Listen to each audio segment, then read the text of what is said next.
often in individual, social, organisational life, we collude with each other. And the collusion is there because lots of people don't want to change the status quo. They don't want to go into what's sometimes called jargon-wise the zone of discomfort. And so what they do is they trade mediocrity, something less than we could achieve, something less than our potential, for staying in the zone of niceness. Now, as I walk along this beautiful path in a park here just north of London, I'm aware of the silence that's going on.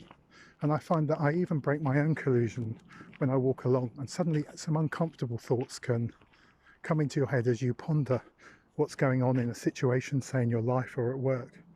And you find that nature is a good place suddenly for honesty with yourself to come out.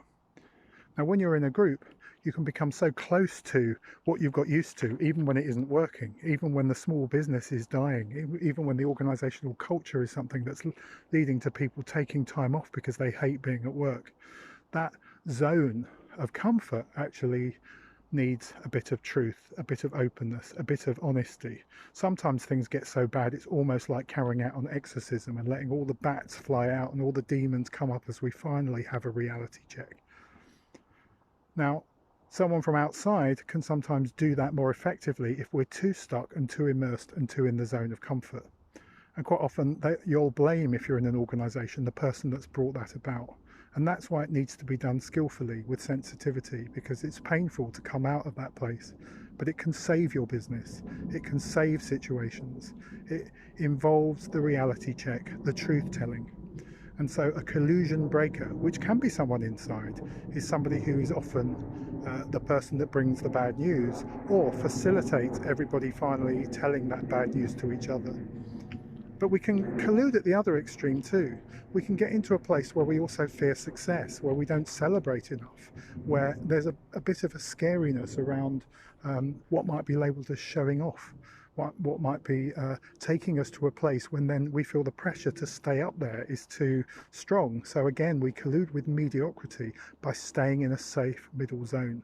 But that can lead to products and services that don't perform well. It can lead to family and social life that feels like it's missing something. And so breaking collusions, I think, is not always easy. In fact, it can be dangerous because that breaking of that collusion can cause more harm than good. And you only need to look into the genres of films like horror where the exorcism goes badly wrong. And so I call myself a collusion breaker because more and more in my life I've been asked and invited in my work as a facilitator to actually go into the zone of discomfort, that difficult territory. And what we then do is we bring out into the open things that need to be said, calling things by their real name. And in doing so, we start to identify what's truly possible. And that's where change and innovation can really begin, and potential can truly be realized.